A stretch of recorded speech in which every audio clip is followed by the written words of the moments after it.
The certification tests really ask you to take a broad overview of the platform and understand how the pieces and the capabilities provided on the platform can be used to fit together in order to deliver a solution for a customer.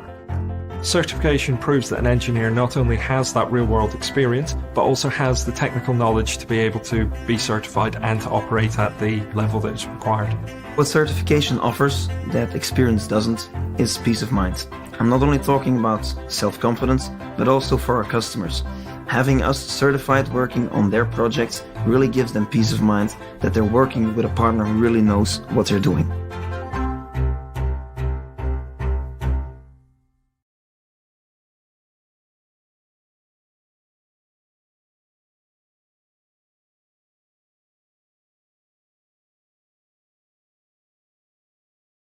Alright, so in this video, I'm going to show you how to use Kumospace. So the first thing you're going to want to do is go to this link right here, kumospace.com/cloudcoach. It's going to take you to a page that looks just like this, and you're going to want to click one of these three sign-in buttons. I'm going to use sign in with Google. So it'll probably prompt you for what account you want to use, and for me, it just selected it by itself. It'll then, once you're here, it'll probably prompt you and say, hey, can I have camera access? Can I have microphone access? You're going to want to just click allow, and you can select what all you want here. You can also change your name for your little icon that shows up inside each room. So then you're going to want to click the join button. Then you're going to want to click on one of these three lobbies.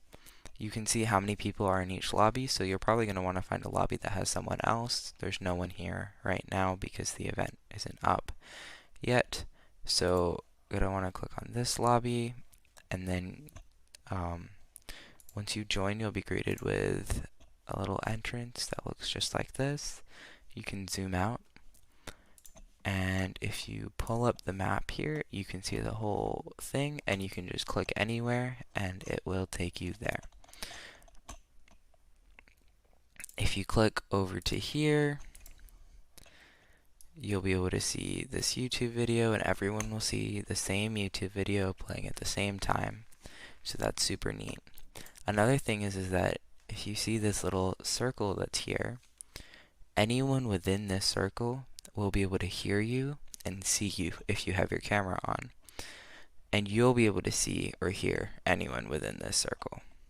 So that's super cool, and it allows you to have a little bit of privacy while also having these kind of opener conversations where people can join in. And that's super neat. There's also a bunch of different stuff you can interact with like this, and it'll show little icons here. You can also give these little react symbols, and that's all the main functions of Kumospace.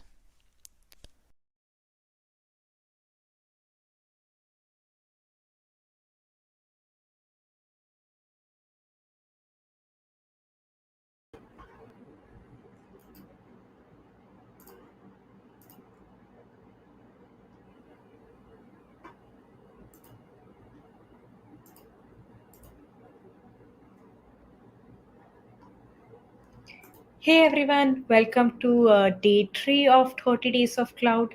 Today we are going to be talking about networking and security in the cloud. Before we jump onto that, let me just, if you haven't come to the past 2 days, let me just talk to you about what is the 30 Days of Cloud event. So 30 Days of Cloud is a GDSC community event, and 16 of us from different universities have come together to host this for you all. And it's not only just like leads and teams from different GDSCs, it's also Google, it's also experts from Google who are experts in Google Cloud Foundation who are here to like teach you about Google Cloud for if you have little to no experience. This is ideal for like a lot of number of career paths.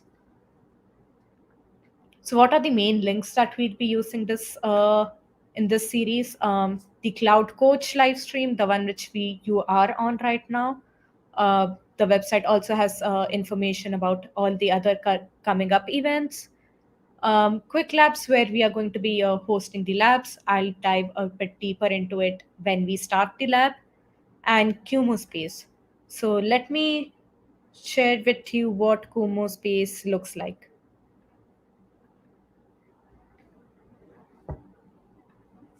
So as you saw in the video, Kumo Space is this interactive place where you can talk to people. You have multiple lobbies to choose from, and as you can see, there's already people in here. So whenever you have like any doubts or anything, or if you want to come back, if you want to talk to people, network with people, you can come on here, and there will be people over here supporting you through your journey of learning cloud.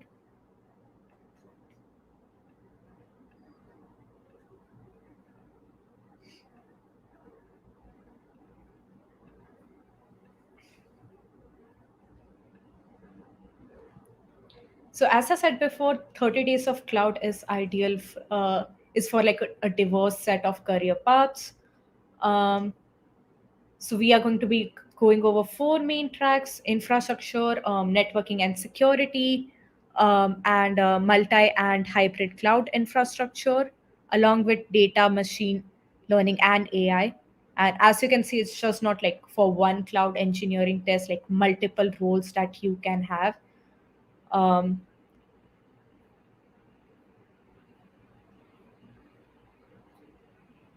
Furthermore, you do not need to have any experience to get any of these skills, or to get started with any of this career path. This is the ideal starting point, especially if you have no previous experience in computing.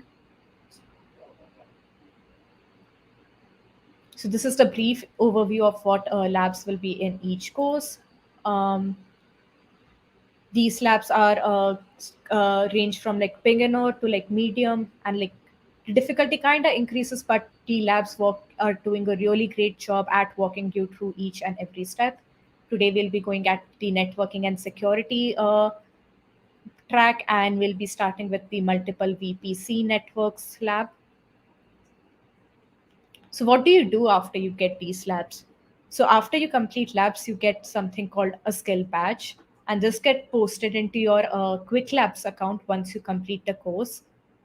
So over the 30 days of cloud, you'll be able to get these 4 skill badges, but that's not it. You can still keep on continuing to use your Quick Labs account. Once you have completed a lab, you have 30 days, I think 30 days of access, and you can keep doing as much as you want and keep collecting skill badges. So these skill badges are really great to showing your expertise, um, especially to people like when you are like looking for an internship, looking for a job. You can post it on your LinkedIn, on your portfolio. You can give them the link to your Quick Labs, and you can just show them like these these are the cloud computing things I know, and this is like badges to prove that I have done some amount of like experience, or like I have done some amount of work in this field. um, yeah, as I said, you can share your badges with your network, if you have a public profile. And with that being said, we can start. But before we start, I wanted to introduce you all to someone who would like to talk to you about networking and security in the cloud. He's a Google developer expert, and I'd like to hand it out to Mr. Brett Coons to talk to you all about a bit of cloud.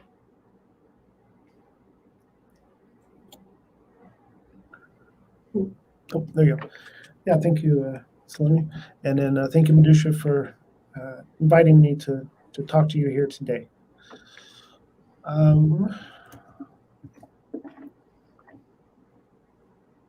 It's working, yeah, okay.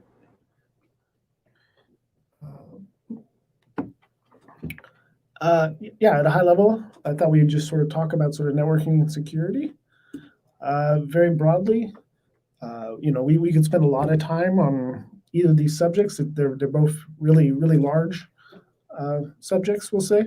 So I thought I would just sort of give you like how I think about all this, and then maybe that will be of value to you, sort of to give you like sort of just how I think about all this stuff and how it's coming up in the future of the field.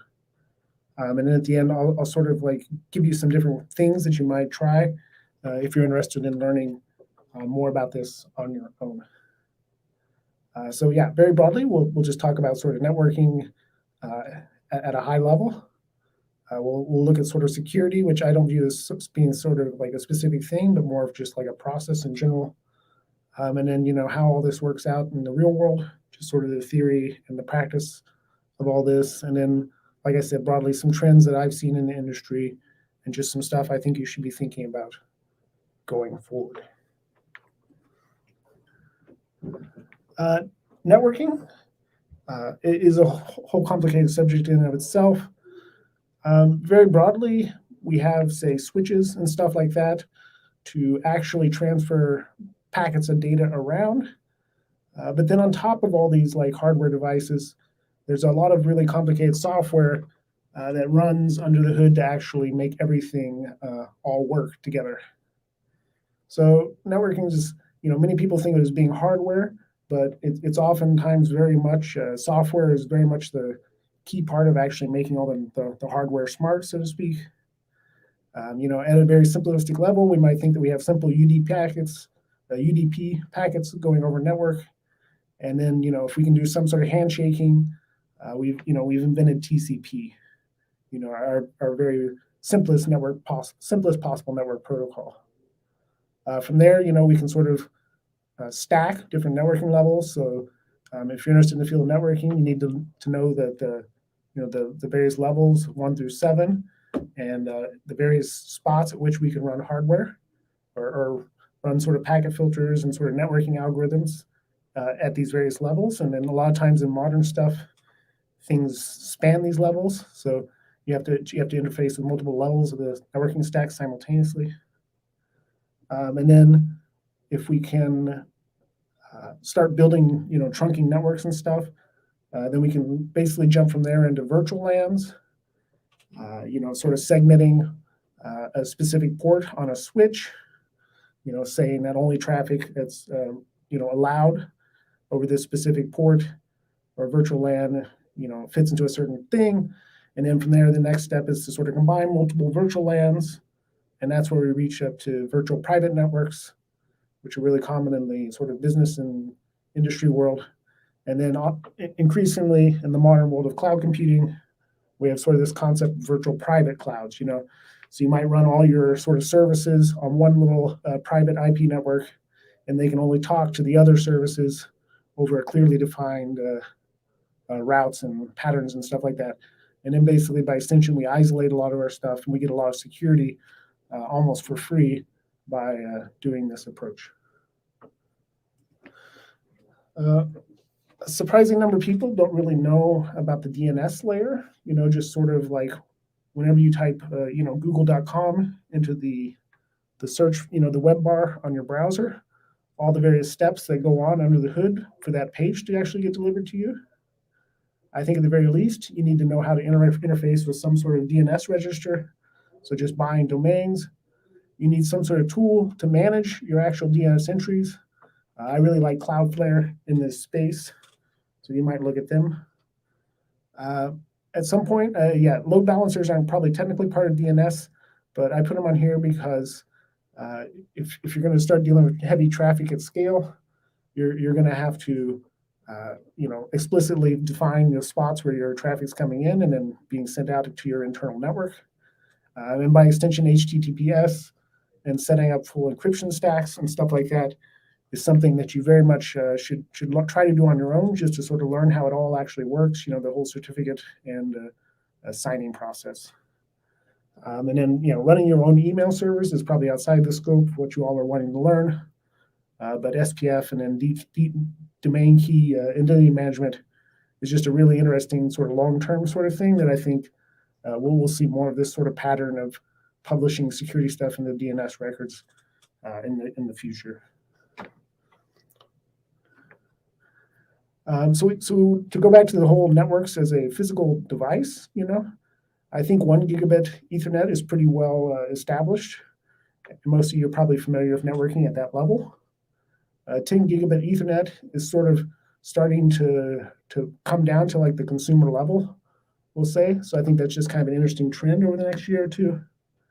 Wi-Fi 6 is out. This gives you about 200 megabytes a second worth of bandwidth for wireless devices. So I just think that's really interesting for building sort of networks and stuff like that with lots of little devices. At the enterprise level, sort of the story of the last year or two has been sort of this slow transition from 40 to 100 gigabit Ethernet, sort of just speeding up these backlinks for storage networks and stuff like that. In the high performance world, this whole area of remote direct memory access interconnects, notably InfiniBand, but there's a bunch of other interesting players, is really coming up and becoming important right now. And then PCI 5 is about to make it to market. And I think this is just a really interesting technology in general for increasing the bandwidth of devices. But the CXL framework is super interesting. This idea that we're sort of like rethinking what exactly a processor and a device on a bus really is, and finding new ways for these things to talk together. Flash memory is probably going to be the most, the near-term application of this sort of stuff. But we're increasingly seeing sort of this whole world of DPU devices and edge computing, which is to say, moving our flash memory either closer to where we're going to process it, or vice versa, moving our processors closer to where we actually need to run them, so we can run AI in the field and stuff like that on the local network and, skip a trip to the cloud, so to speak. The cloud is kind of a vague term. To me, it's just a fancy word for Unix. So I think if you want to be serious about learning the cloud, by extension, you need to be serious about learning Unix. Towards this end, I think you need a particular distribution of Linux. I'm a fan of the Ubuntu LTS releases, but there's certainly plenty of other choices out there. But basically, I would tell you just to pick one and sort of use that for everything, and then by extension, you'll sort of know all the little day-to-day frustrations and stuff, and be able to deal with them reliably, both locally and in the cloud.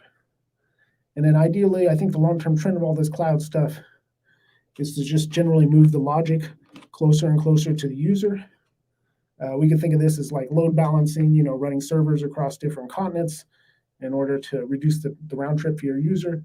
But also we can kind of get into that whole other realm of edge hardware and AI devices and stuff like that, sort of, coming down to the actual user's network. Docker is a really, really powerful pattern that's kind of taken over the industry by storm.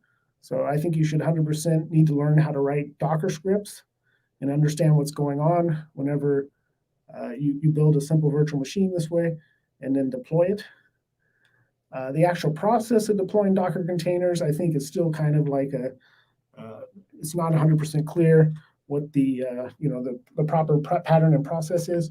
So I think this is something that's still going to be banging on for the next few years. Google has certainly done a lot of work with Kubernetes, and so that's kind of like the 600-pound gorilla of this space, so to speak, right now. So Kubernetes has a lot of mind share, and you should at least poke on it to at least sort of understand some of its concepts, and then sort of decide whether or not you want to go deeper down the Kubernetes rabbit hole.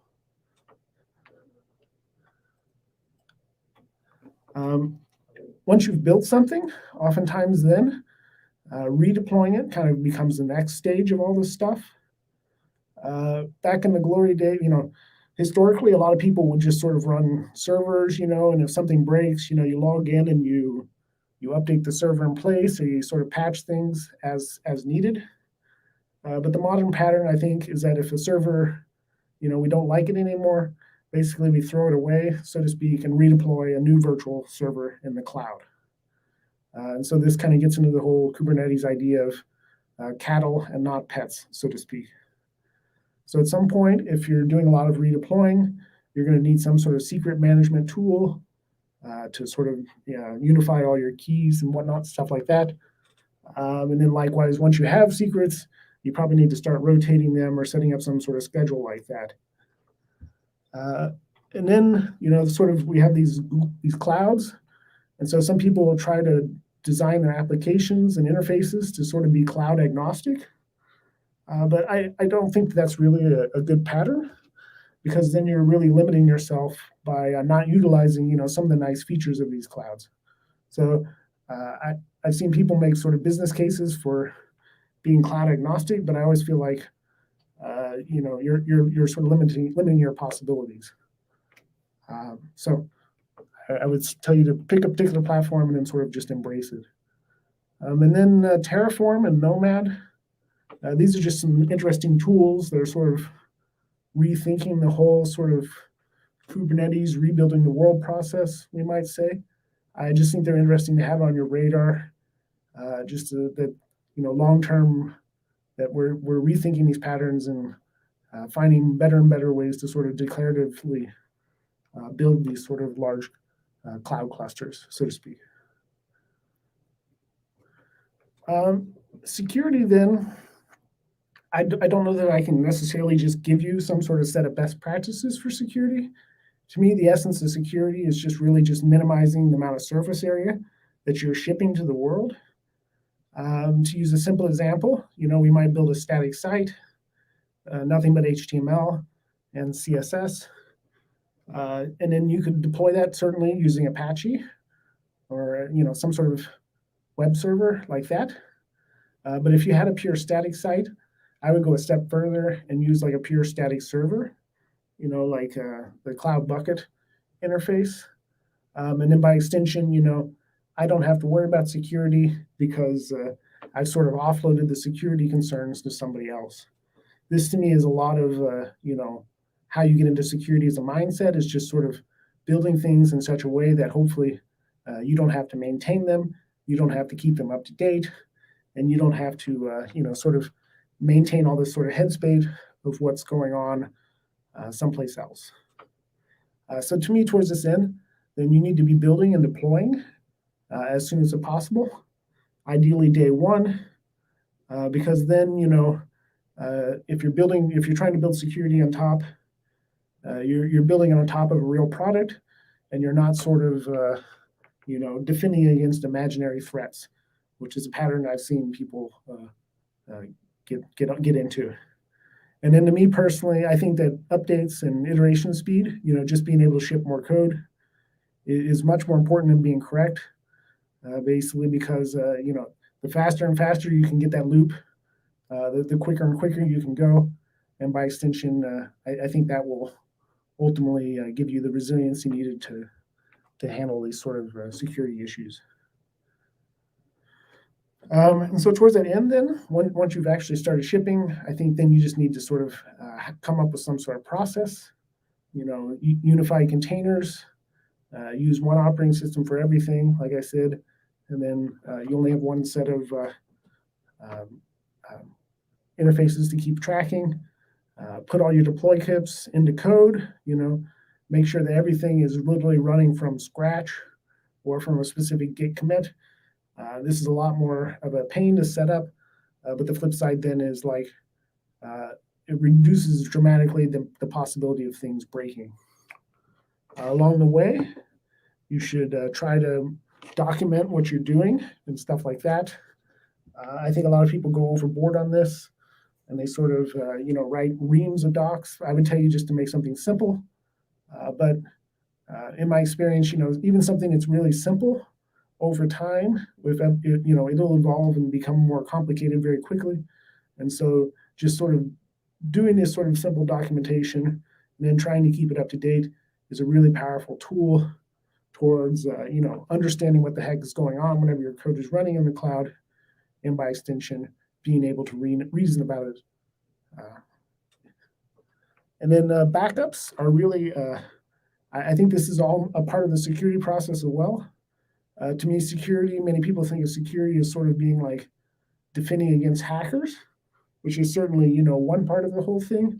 But to me, being able to say, okay, we lost all of our data, can we rebuild the system?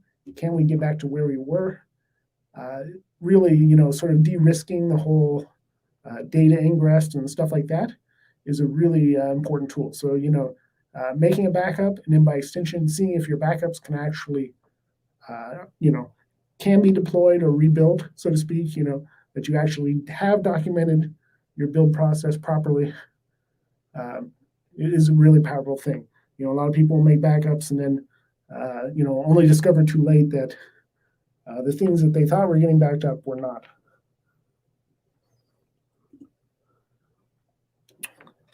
And then part of all this is dealing with computers, we'll say. But another piece of all this is dealing with people. A gentleman named Steve Yegi has a blog post on sort of this idea of accessibility versus security. And I thought it was actually just sort of an interesting way of sort of framing and thinking about all this. But broadly, his point was that a product can have zero security, so to speak, but still be a successful product.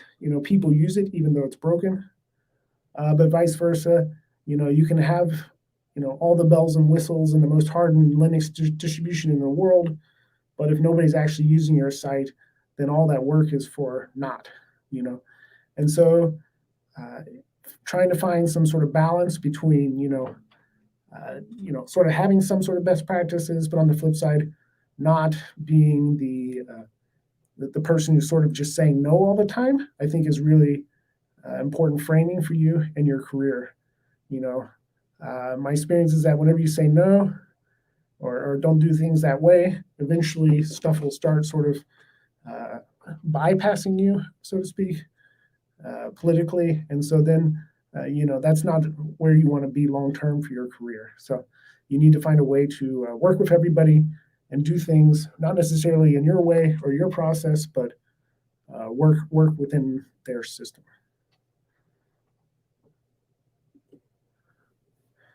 And so these are like some simple things I think you can do if you're interested in learning more about the cloud and networking and security in general. I think one of the simplest thing you can do is just to buy a domain. For about $10 a year, you can buy a domain and you can practice pointing it at different sites, doing HTTP signing or HTTPS signing and stuff like that. And I think this is just a really good practical way to sort of learn some of the nitty-gritty of running a website yourself. Cloud servers are exceedingly cheap. You can build one of these servers in the cloud and run it for an hour for literally like pennies. And so I think sort of spinning up servers, playing around with them a little bit, and then deleting them is an exceedingly cheap and really, really good way for you to get a lot of practice with these tools. So, sign up for an account on Google Cloud and just start poking around. And then, if they give you some free credits, try to use them in as imaginative way as possible. And that's just a good way to for the price of a cup of coffee, you can learn a whole bunch about computers on your own, at your own pace. I've had luck with buying old enterprise equipment, notably like routers. You can get devices that were extremely expensive a few years ago for very cheap off of eBay. And by extension, you can teach yourself sort of networking at the low level in a very, self-directed, on your own time sort of process. So this is something that you might look at if you're interested in this field. Like I said, if you're going to run Linux in the cloud, I think you should also be running it locally. So just finding a Linux distribution that you like, and then just using as much as possible in order to really learn how it works and how all the things go. I think it's just a really powerful skill in general. So I did a talk last year on all this, and I'm simply going to repeat the demo I did then, which is running a Kubeflow deployment on top of a micro KS cluster, which I think is just kind of an interesting way of sort of tying all these concepts together. So,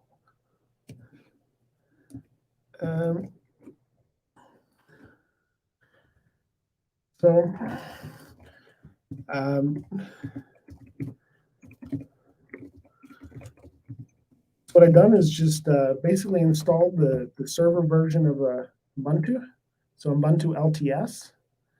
And then you can do a sudo snap install micro K8s. and this will install the micro K8s distribution to your server. And then if you like, basically you can add more and more of these nodes. So basically by combining, say, a handful of computers together, you can have yourself a high availability Kubernetes cluster to play with locally. From there, basically we can do sort of Helm deployments and stuff like that.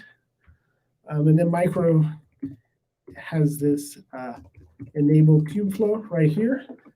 So basically then you would run this command, and by extension, this will deploy kubeflow into your local little bitty cluster, so to speak, and then you can SSH into it and look at it directly. So I did all this earlier today. So here's my machine. It's just a simple single node device. So here's all the services I have running. So we have 68 services running on top of our little bitty Kubernetes cluster here in order to run kubeflow for us. And so then basically we can log into our Kubernetes, our kubeflow dashboard. You can poke around on Kubernetes here, which is I've deployed.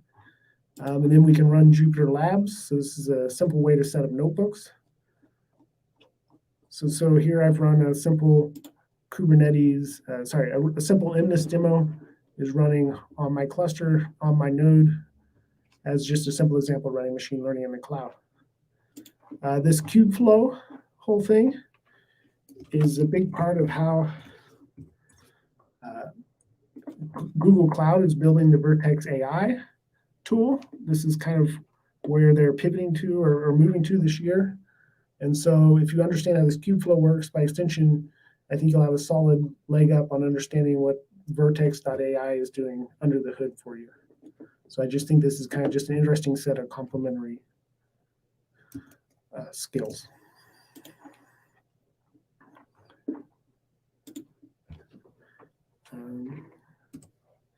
So anyway, like I said, I think of security as being a mindset.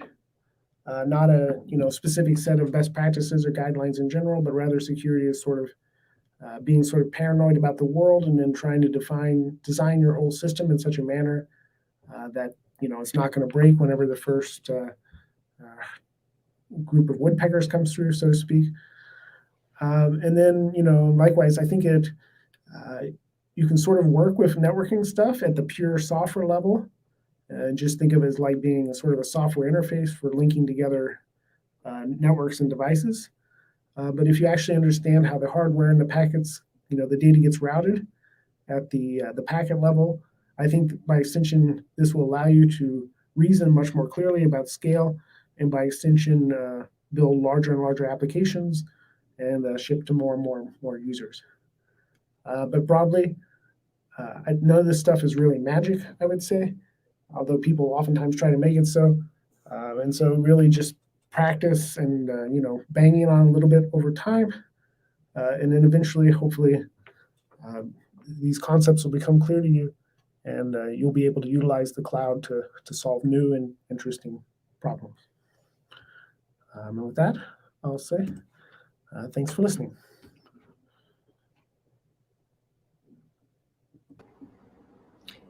Thanks for that really nice presentation. You did really go into like a lot of layers, and I know that I for sure am I going to be like going back and playing around with a lot of cloud stuff. Yeah. It's a wide and complicated subject for sure.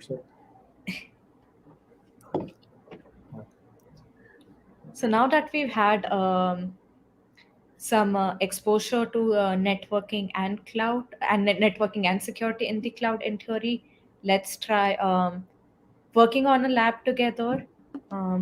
Let me share my screen.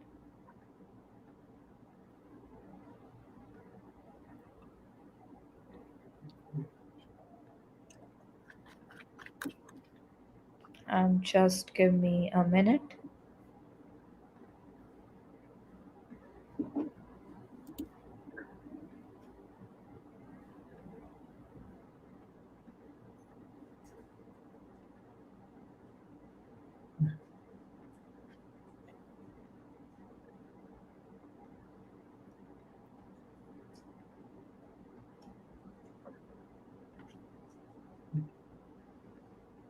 Yep. So before we start with the lab, let me like talk you through how you can like register on our site and like have your batches counted.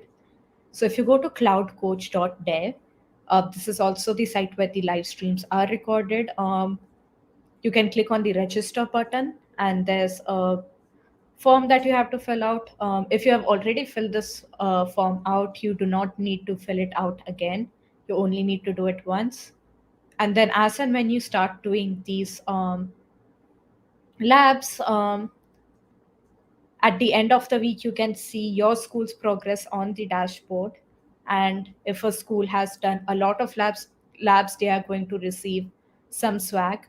So if you want some swag, make sure to like do these labs. Have your friends do these labs and like spread the word about 30 days of cloud, so that everyone has a chance to learn more about cloud through this like free resource. Um, and now let's get started with the lab. So if you go to quicklab slash hey student, you're going to see this screen which has this code. Um, you're going to copy this code and click on enroll. That's going to open a new page which asks for the code, and you can just paste that code. There's going to be a captcha. And after you submit it, you should come to a page that looks something like this. And after you come over here, we are going to click on the track that we are doing right now, which is networking and security in Google Cloud.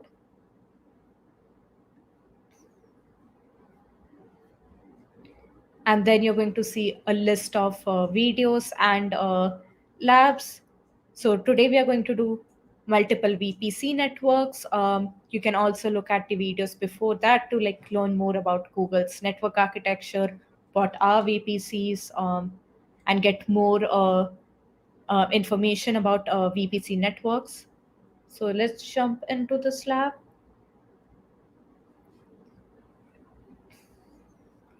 So once you come to the screen, you're going to click on Start Lab.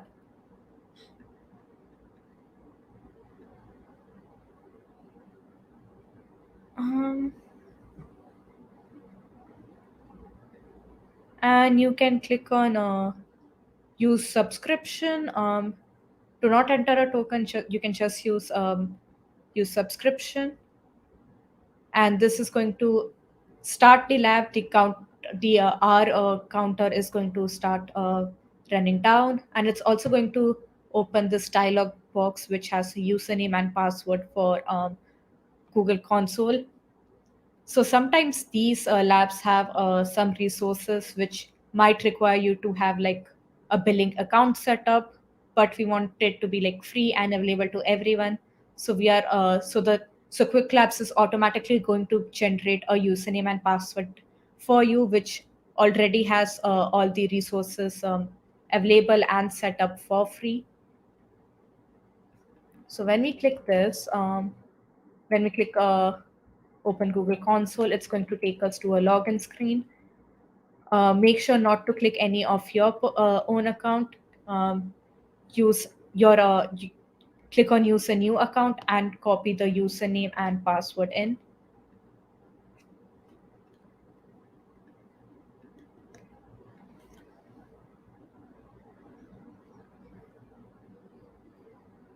And then you're going to see some screen about like accepting some terms and condition.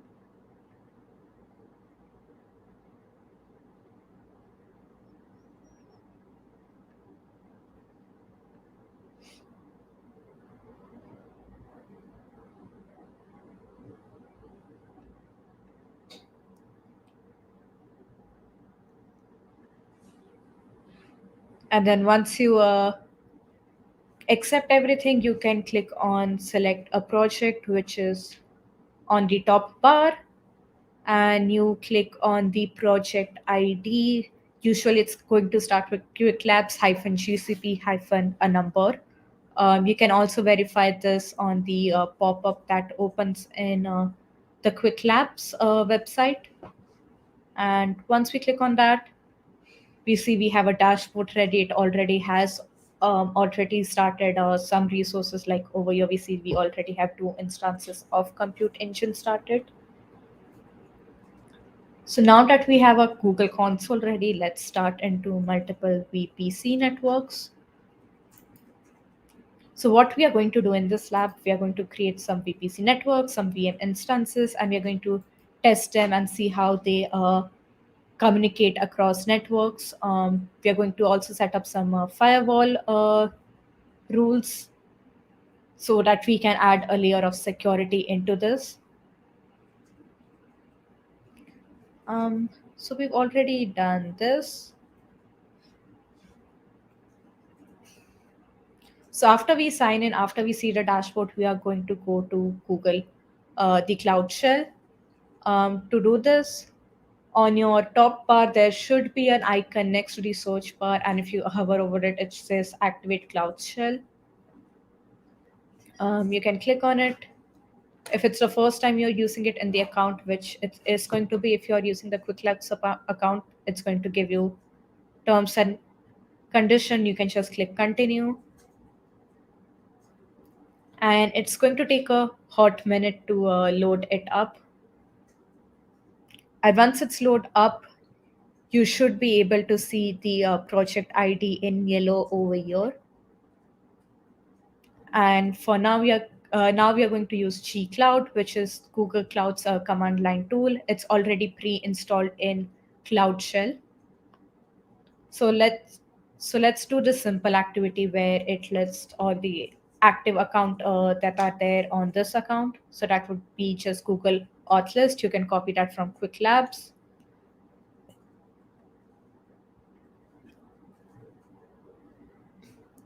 And it does say what are the credentialized account.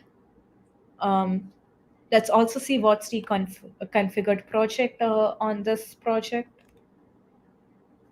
So if we do config list project, it's going to list the project and say that it has an active configuration in Cloud Console. So let's start by creating a custom VPC network and add some firewall rules to it.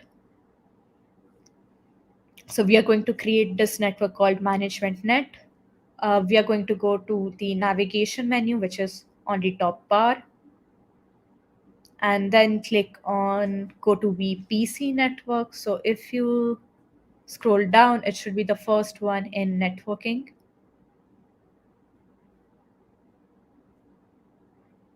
And once you click on it, it's going to come to the VPC Networks page. So we already have some networks up and running on it. There's a default network which has some subnets. And if you scroll down, there is also my network, which also has some subnets. Let's close this and let's start by creating our own network. So you click on create VPC network. You put the name management net. Um, Technically, the name can be anything you want, but in this case, it's easier to name it what they want us to name it so that it's easier for us to follow along with their diagram and be on the same page with them. So Google Cloud does have a lot of automatic and pre-configured configuration, but right now we are going to do a custom configuration. So in subnets, we are going to let the subnet creation mode be custom, and we are going to copy over these values. So we copy over the subnet name, the region that we can select from the drop-down menu, and we also put a IP range that the subnet is going to have. And we can let the other settings be as it is and click on create.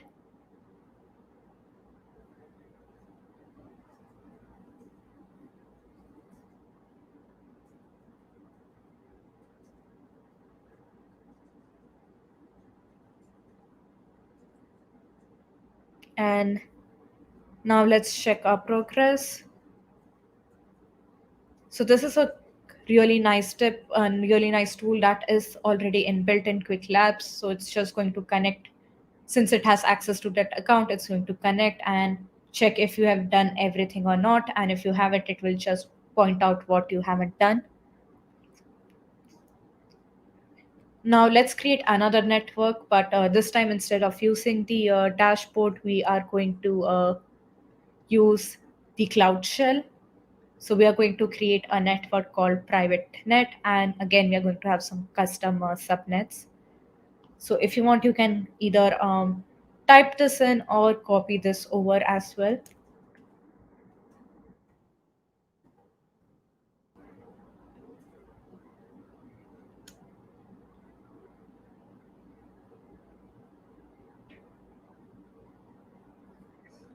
And it's going to take a few seconds. So if it looks like it's not running, just give it a few seconds and it will run.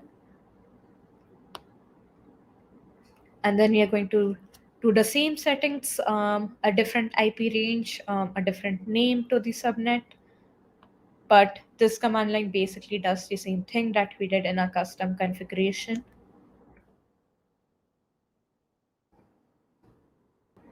So we are going to create a US subnet and a Europe subnet.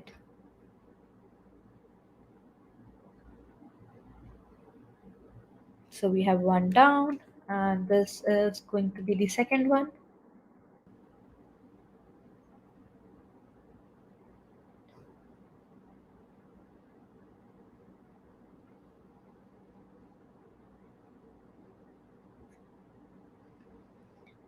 Now we are going to see what VPC networks we have using the Cloud Shell.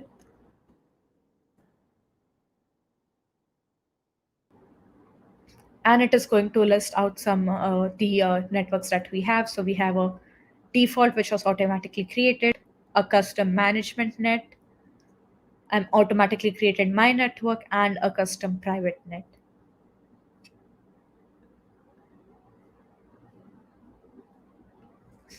Now we are also going to run a command to see which sub networks we have. So this is just going to list all the sub networks and sort them out by networks, so all of them don't get jumbled together. So if you scroll through this, you can see it's going to contain the same information as we have on this dashboard.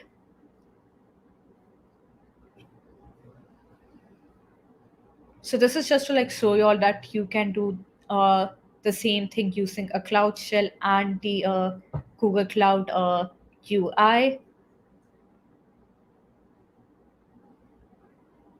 So now that we have a VPC set up, we are going to create some firewall rules. So we are going to set up SSH, ICMP, and RDP up on our management net. So we go to the navigation menu again, scroll down to VPC Network, and when we hover over it, there is going to be another drop-down list of menu. Over there, we click on Firewall. You're going to see there's some auto-generated firewall rules. Now let's create our own for management net.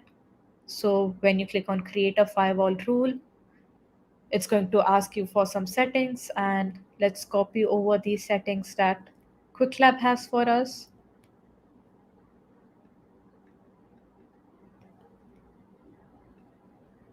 So the name says that it's for management net. It's going to allow ICMP, SSH, RDP.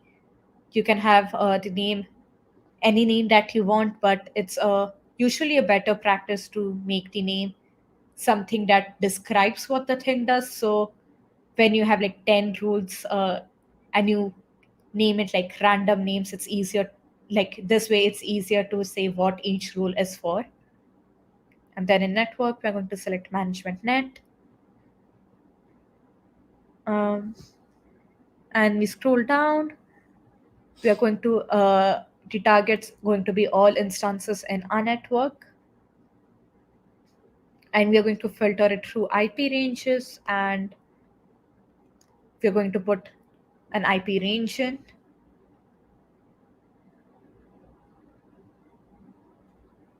And in protocol and ports, we are going to have it only open for certain ports. For TCP, it's going to be these two numbers over here. So you click on TCP and add in the numbers. So it should just be numbers separated by commas. Make sure not to put that semicolon in the end. And we are also going to click on other protocols and write down ICMP.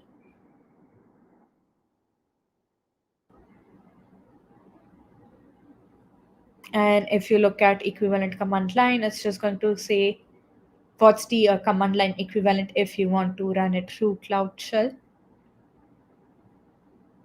And let's create this. And let's verify our progress. So we are going to do the same thing except for private net, and we are going to use the Google Cloud shell to do this. So I know this command line looks a bit of confusing, so let's break it down. So it's going to create a firewall rule. It's going to call it private net allow this name. It's going to let in some traffic. It has a priority. It's going to say which network it should go to. And it's going to specify what the rules are and what are the source for this traffic. And once this command has done executing, it should give a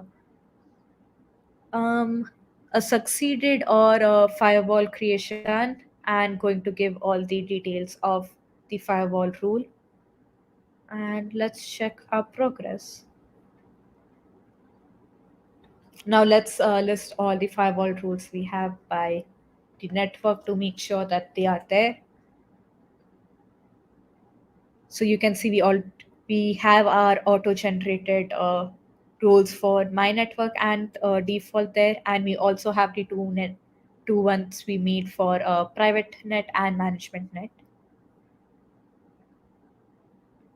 And if you refresh this page,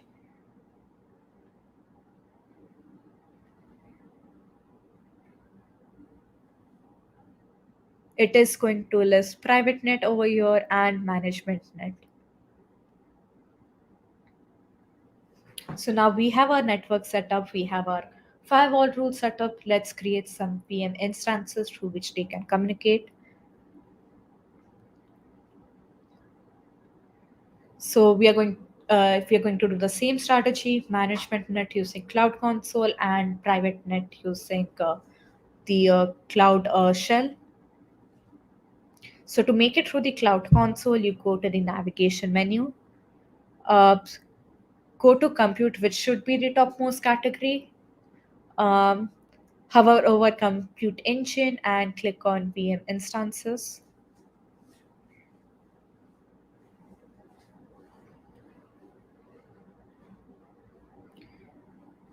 And after it's done loading, you'll see that there are, like we had default and my network, there's two MyNet VMs already created for us.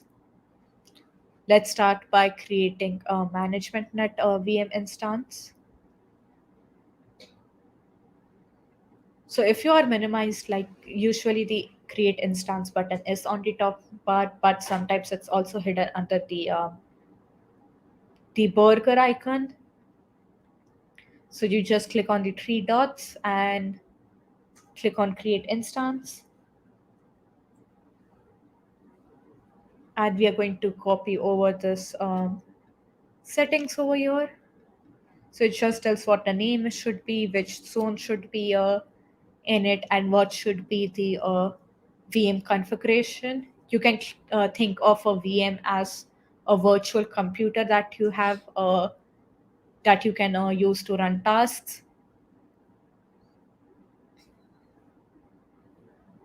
So it's going to be an N1 series machine, and machine type is just one CPU.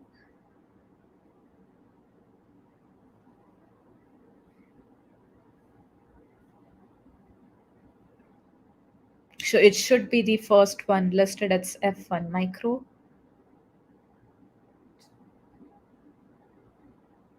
And then when we scroll down, there's a minimize tab for networking and security management. We click on that. We click on networking. And in networking instances, let's add the network and subnet that we created. So we click on add network interface.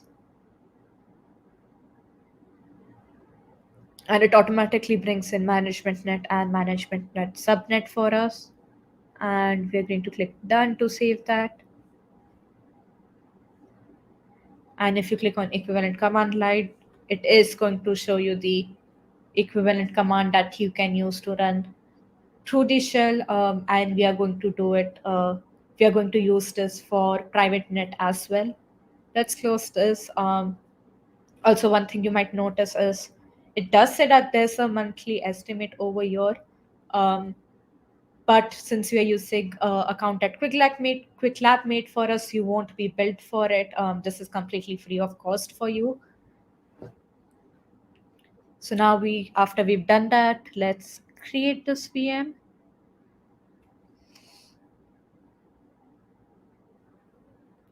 And again, this is going to take a hot minute to complete setting up.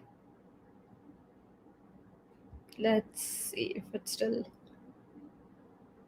Yep. So while this is getting spun up, let's create the private net VM through the command shell. So we click on the Activate Cloud Shell button again.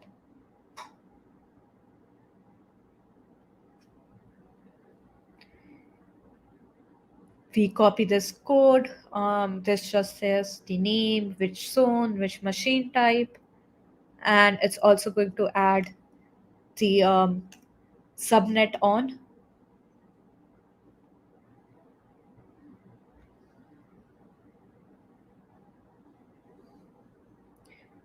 So while this is getting spun up, you can see the management net is spun up. And over your private net is also done setting up. Let's click on check my progress and see if it's done. Now let's see what instances we have. And we are going to sort these by the zone. And you can see there are 4 over here. On the screen, you can see 3 because it's not refreshed yet. But once you click refresh, it's going to list the 4 out.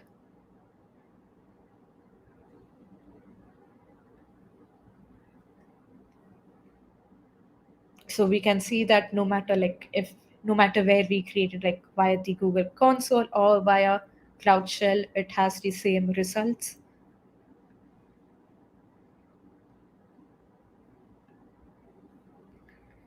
Over here also you can sort them by their zones.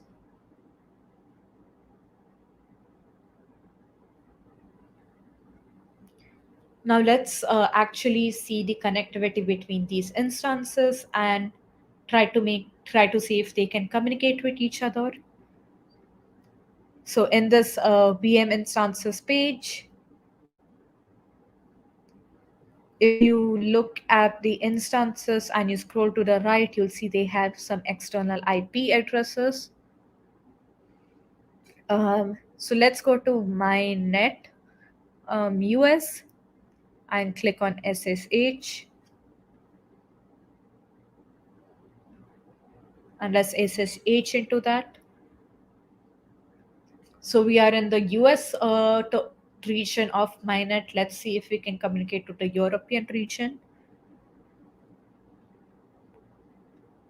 To do that, we type in ping-c space 3, and we are going to go back to the page of VM instances. Go to the row for the European VM, scroll to the right and copy the external IPN.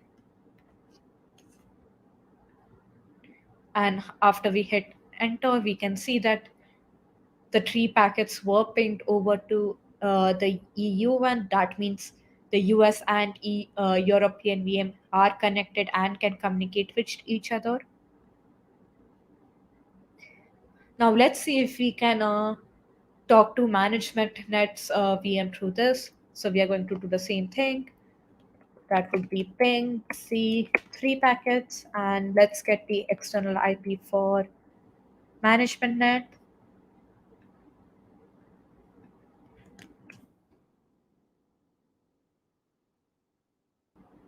So this worked, that was a success, and let's do the same thing for private net.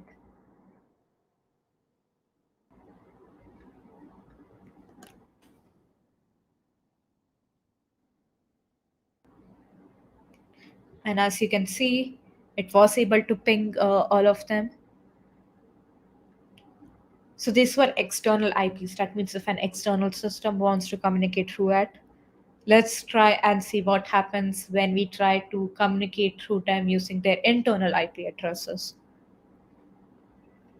So we are going to stay connected in the US, the MyNet US VM, and gonna do this. We are gonna do this through the SSH terminal for that we have opened up. So the starting of our command is going to be same. It's going to be ping -c3. We are going to go to the European VM, and this time instead of copying over the external IP, let's copy over the internal IP and see what happens. So for internal IP, this worked because they are the same machine, just different zone. Let's see what happens when we try to do the same thing, except we do management net now. So we copy this over. And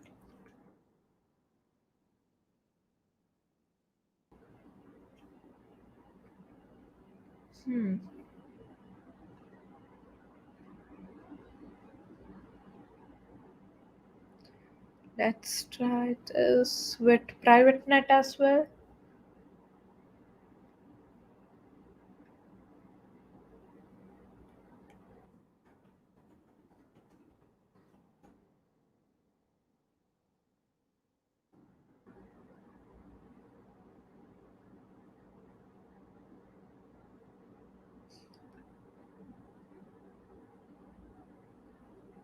So this is there was 100% packet loss. I probably did something wrong while setting up management net, but that should have also said 100% packet loss.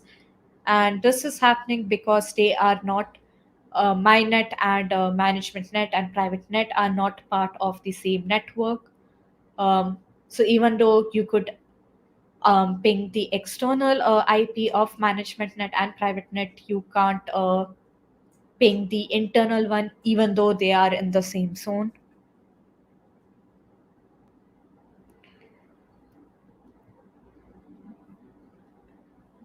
So if you want to set that up so you can do some internal pinging, you'll have to do some other settings like VPC peering or VPN, which you can learn more about use while watching the videos or by doing some more labs. Uh, so let's go ahead and let's create a VM with multiple networks. Until now, all the networks that we had was just singular network that it was connected to. Let's close this SSH terminal.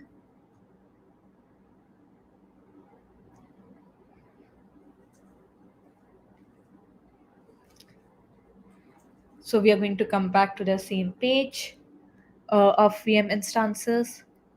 We are going to create one more instance.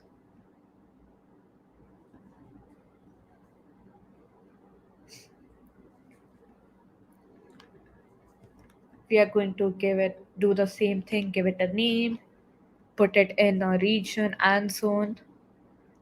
This time we are going to change the machine type since it is multiple networks instead of one. So let's give it some more CPUs and some more memory. And in networking,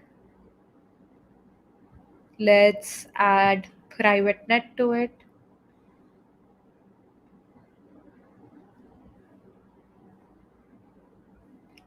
And we click done. And we are going to add management net as well to it. And once that is done, we click done.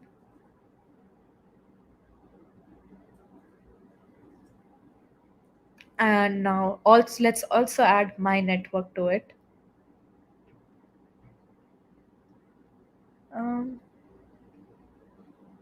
Also make sure you delete the default network since it's like the same IP ranges and it might get confused when you try to do two things of the same IP range.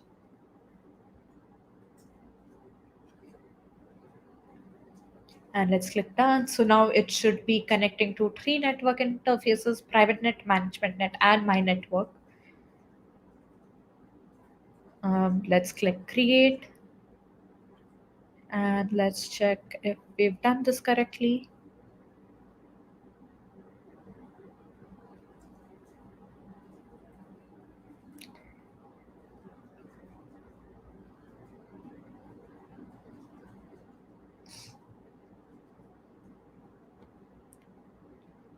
So now that this is set up, let's look at it and see how the network interface is set up. So if you scroll to internal IP, below the IP address there is NIC0 written in parentheses. Let's click on that.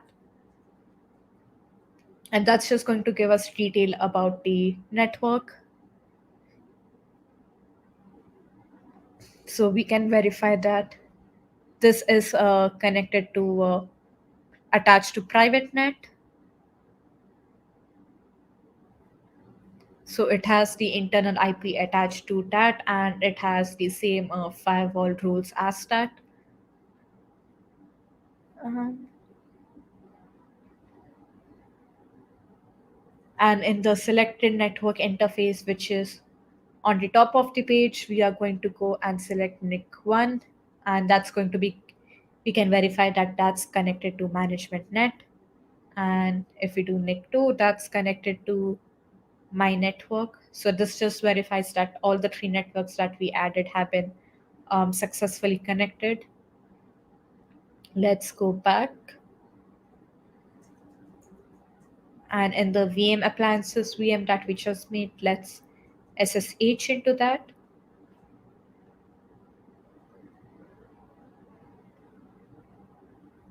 And now we are going to list all the network interfaces that are connected in this VM.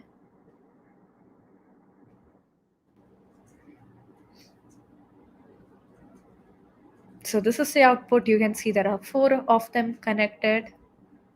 And it is also going to list their internal IP addresses over here.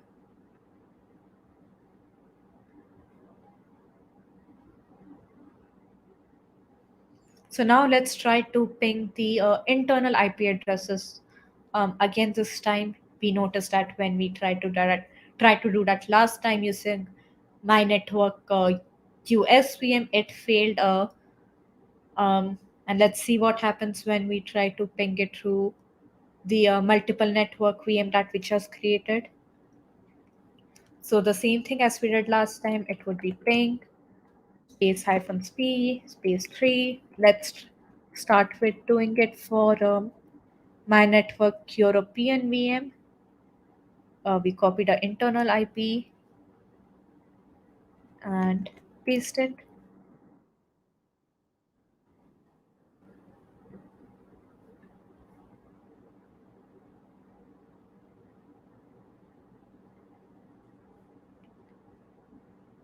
So we see that this worked. Let's do the same thing by doing management nets this time. We're going to copy its internal IP. And even this worked. You can see there was no packet loss. And let's do private net.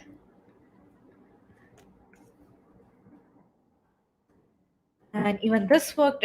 Even this has 0% packet loss. So now we figured out a way of how to create a VM that can interact with all three networks internally.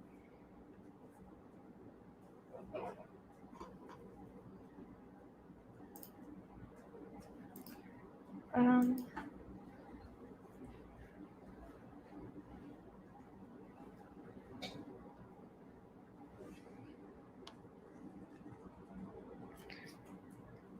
let's also do it for my network QS.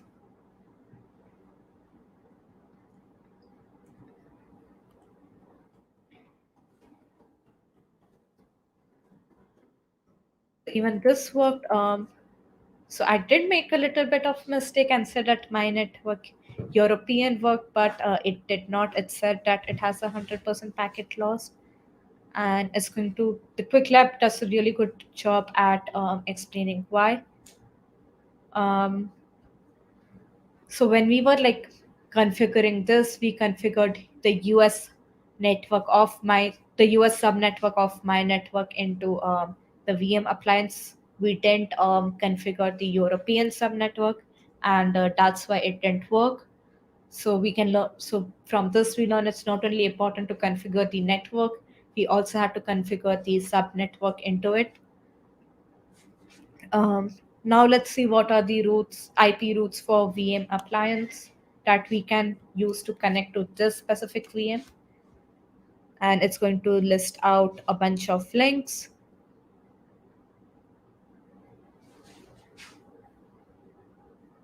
And that's it for this lab. Once you've done it, clicked on all the check my progresses, answered all the questions, you should get these 3 batches, which will be added to your Quick Lab account. And again, this is a part of the networking and security track. You can go back and watch the videos. Try if you want. You can do this Quick Lab again at your own pace on your own time. This is free of cost to do. You don't have to like worry and hurry about anything. And if you complete one lab, you also have access to 30 days of Quick Lab. So you can not only, if you like this, you not only can look at like networking and security, you can also like look at more, like broaden your knowledge, do more networking and security labs, do some more infrastructure labs, for example, and like broaden your knowledge about Google Clouds. Let me come back.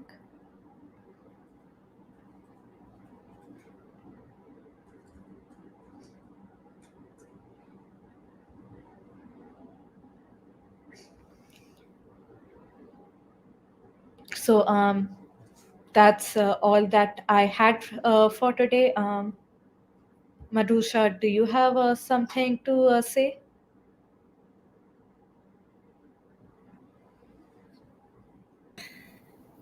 No, I think we're good. Anybody who wants to join us, come back to Kumo Labs. I'm going to put the link back. Dalton shared this quote. I think it's a great quote. I think there was a debate going on as to discussion going on as to.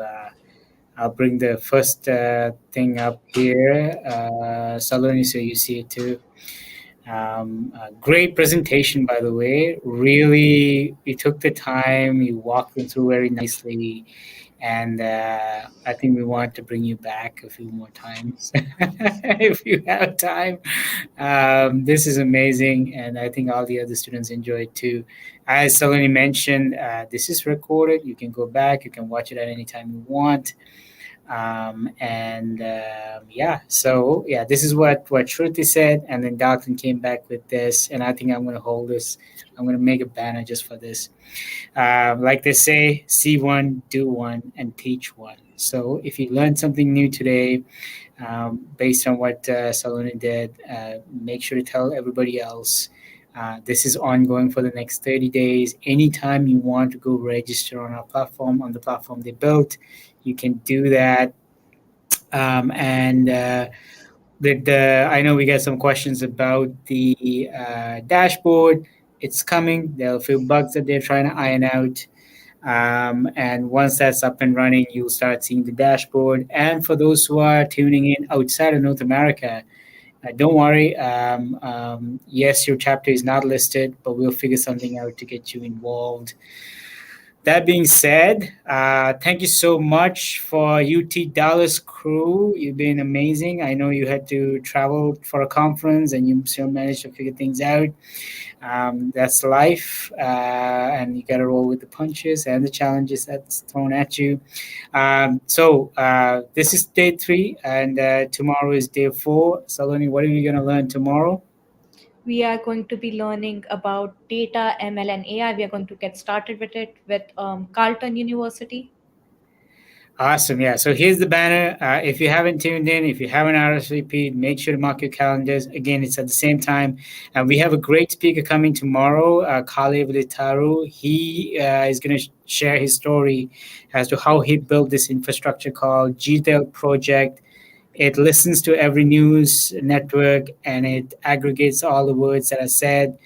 And based on that data, they run sentiment analysis. He can do a better explanation than I did. That being said, we're going to wrap this up. I know it's been an hour and 15 minutes, but that doesn't mean you shouldn't go finish the rest of the labs. You should do it at your own pace. And then encourage others to complete and join the competition. The more badges you earn, the more it'll be tallied to your chapter. And then we got some goodies coming for the chapter. And for the individuals, we're working on some surprises as well. So week 1, we just wanted to let it go and see how things go. And that being said, I'm going to wrap this event today. And I'm going to put a quick preview as to what we're going to be learning tomorrow, so you get a understanding. That being said, have a good evening, have a good afternoon, and see you tomorrow. And thank you, Saloni.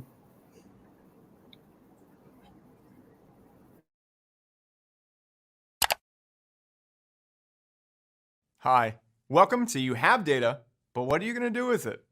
I'm Evan, a technical curriculum developer here at Google. And in this module, you'll learn how you can gain insight through data using managed big data services. So far in this Google Cloud Computing Foundation course, you've discussed what cloud computing is, the Google Cloud Platform, and using GCP to build apps. You then explored storage options, the role of APIs, cloud security, networking, and the role GCP can play in automating the creation and management of your GCP resources. In this module, you look at some of the managed services that Google offers to process your big data. The objective of this module is for you to discover a variety of managed big data services in the cloud. The specific learning objectives to achieve this include you being able to discuss big data managed services available in the cloud, describe the use of Cloud Dataproc to run Spark, Hive, Pig, and MapReduce as a managed service, explain the building of extract, transform, and load pipelines using Cloud Dataflow, and discuss BigQuery as a managed data warehouse and analytics engine. This agenda shows the topics that make up the module. The module starts with an introduction to big data managed services in the cloud, before moving on to how big data operations can be leveraged through Cloud Dataproc. You'll then complete 2 labs where you use the GCP console and then the Gcloud command line tool to create a Cloud Dataproc cluster and perform various tasks. After the labs, you'll explore the use of Cloud Dataflow to perform extract, transform, and load operations. The next 2 labs provide an opportunity to learn more about Cloud Dataflow. In the first, you'll create a streaming pipeline using a Cloud Dataflow template. And in the second, you'll set up a Python development environment, get the Cloud Dataflow SDK for Python, and run an example pipeline using the GCP console. In the final topic, you'll learn about the role of BigQuery as a data warehouse. You'll complete the module with a short quiz and a review of the main learning points of the module.